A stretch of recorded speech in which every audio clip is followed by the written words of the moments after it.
Narito na ang mahalagang balita mula sa PNA Headlines. Ninanais ni Pangulong Ferdinand R. Marcos Jr. na magbukas buwan-buwan ng mga job fair para mapababa ang bilang ng mga Pilipinong walang trabaho. Sa kanyang talumpati sa Job Street CareerCon 2025 sa SMX Convention Center sa Pasay City, sinabi ng Pangulo na pursigid ang gobyerno na palawakin ang mga oportunidad para makapagtrabaho sa pamamagitan ng mga job fair. Iginiit niyang mas malaki na ang suporta ng gobyerno sa mga naghahanap ng trabaho, gayon din sa upskilling at reskilling ng mga manggagawa. Nakatulong din anya ang pribadong sektor sa pagbubukas ng ganitong job fair. Sinabi ni Marcos na magsisilbing pilot project ng gobyerno ang job fair sa SMX. Kung magiging maganda ang resulta nito, maglulunsad din ng mga katulad na job fair sa iba't ibang lugar sa bansa. Mahigit 150 kumpanya ang nag-alok ng nasa 8,000 trabaho sa CareerCon 2025 na inorganisa ng Job Street katuwang ang Department of Labor and Employment. Nasa 18,000 naghahanap ng trabaho ang nagparehistro sa job fair. Sa tala ng Philippine Statistics Authority, bumaba ang unemployment rate ng 3.2% noong Nobyembre ng nakaraang taon mula sa 3.6% noong 2023. Pinasertipika ni Pangulong Ferdinand R. Marcos Jr. bilang urgent ang panukalang ipagpaliban ang parliamentary election sa Bangsamoro Autonomous Region in Muslim Mindanao sa Mayo ngayong taon. Kinumpirma ni Presidential Communications Office Acting Secretary Cesar Chavez ang payag ni Senate President Francis Escudero tungkol sa pagsertipika ng Pangulo sa postponement ng BARM elections. Gayunpaman, hindi nilinaw kung aling bersyon ng panukala ang sinertipika ng Pangulo. Pumasa sa ikalawang pagbasa noong Martes ang panukala ng Senado na ilipat sa Oktubre 2025 ang halalan sa BARM.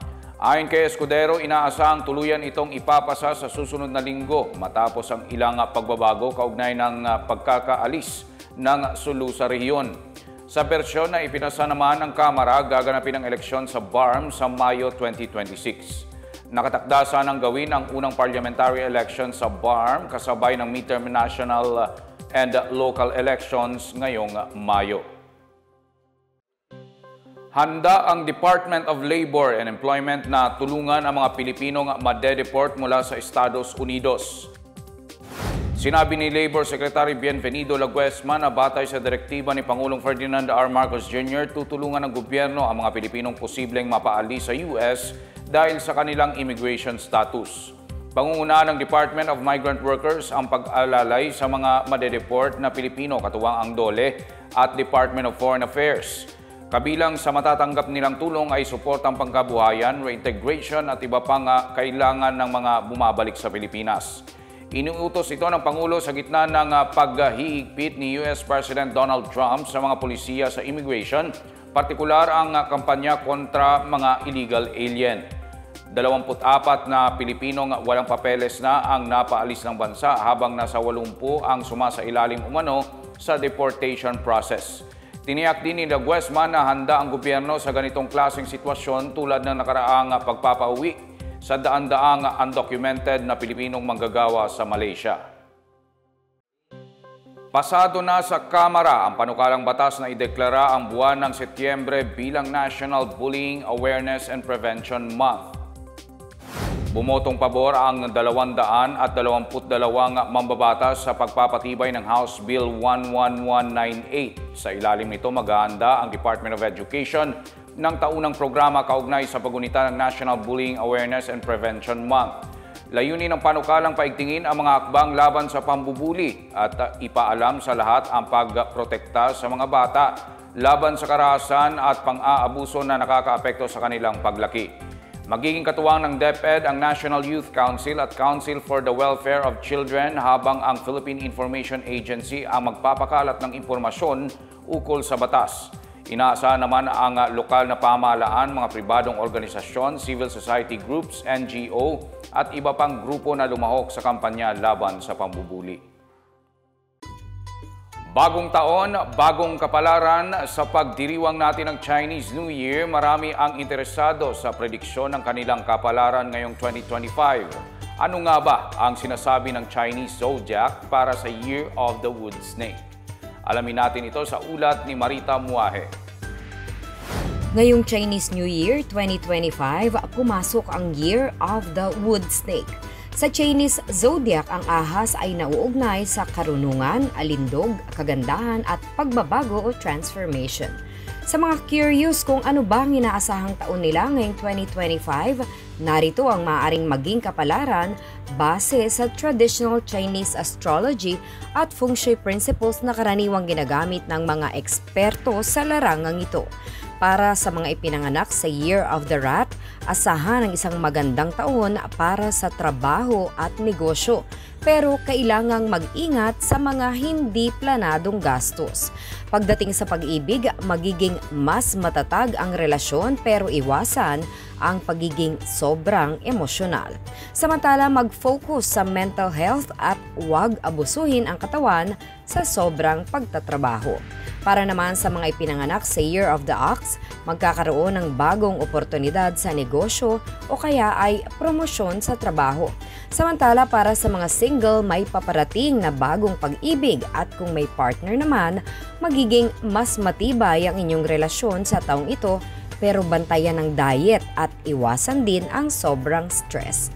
Sa mga ipinanganak naman sa Year of the Tiger, magiging maayos ang iyong career pero iwasan ang padalos-dalos na desisyon lalo na sa pera. Panahon din ito ng pagsubok pagdating sa relasyon kaya't maging bukas pag-usapan ang mga problema para maiwasan ang sigalot. Sa kalusugan, matutong mag-relax at siguraduhin ang sapat na tulog upang maiwasan ang burnout. Sa mga ipinanganak sa Year of the Rabbit, magiging mas produktibo. Kung madiskarte, mas malaki rin ang posibilidad ng tagumpay. Magandang taon din ito para sa pagbuo ng matibay na ugnayan at sa mga single, may posibilidad ng bagong pag-ibig. Sa kalusugan, iwasan ang labis na pag-aalala, lalo na sa trabaho. Sa mga ipinanganak naman sa Year of the Dragon, isang napakagandang taon ito para sa personal growth at career advancement. Mas magiging intense din ang love life, ngunit kailangan ng effort para mapanatili ang harmony sa inyong relasyon. Bantayan din ang kalusugan, lalo na ang puso at blood pressure. Para sa mga ipinanganak sa Year of the Snake, taon ito ng pagbabago, kaya't huwag matakot sa mga bagong oportunidad. Pagdating sa relasyon, iwasan ang pagiging malihim at mas mabuting maging open. Magkaroon din ng balancing lifestyle upang maiwasan ang stress. Sa ipinanganak sa Year of the Horse, may darating na swerte sa trabaho o negosyo, lalo na kung handa ka at bukas na sumubok ng bago. Mainam din ang 2025 para sa travel at bagong karanasan kasama ang mga mahal sa buhay. Panatilihin din ang healthy routine at maging aktibo. Sa mga ipinanganak sa Year of the Sheep, malaki ang tsansa ng pag-unlad sa financial status, ngunit iwasan ang impulsive spending. Mas magiging masaya naman ang iyong love life pero siguraduhing maging tapat at honest sa iyong partner. Sa kalusugan, alagaan ang digestive system at iwasan ang junk food. Sa mga ipinanganak sa Year of the Monkey, magandang taon ito para sa edukasyon o di kaya ay pagpapalawak ng kaalaman sa negosyo. Asahan din ang maraming exciting na kaganapan sa iyong love life pero iwasan ang pagiging pabigla-bigla sa desisyon. Mag-ingat din sa aksidente at palakasin ang resistensya. Sa ipinanganak sa Year of the Rooster, maaari kang ma-promote o magkaroon ng dagdag na kita bunga ng iyong sipag at tiyaga. Pagdating sa relasyon, mahalagang maging bukas sa komunikasyon upang maiwasan ang hindi pagkakaunawaan. Maglaan din ng oras sa physical activities para manatiling malakas. Sa mga ipinanganak sa Year of the Dog, iwasan ang impulsive decisions lalo na pagdating sa finance o pera at pag-aralan mo ng mabuti bago mag-invest. Sa relasyon, tandaan ang pagtitiwala ang siyang susi para mas mapatibay pa ito.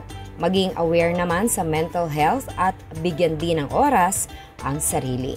At sa mga ipinanganak sa Year of the Pig, magiging masagana ang 2025 para sa iyo, pero maging matalino sa pagpili ng financial opportunities. Magiging mas romantic din at sweet ang taon para sa mga may partner habang para sa mga single, may bagong pag-ibig na paparating. Siguraduhin ang balanseng pagkain at iwasan ang sobrang stress. Tandaan, ang mga prediksyong nabanggit natin ay bilang gabay dahil hindi sapat ang swerte lamang.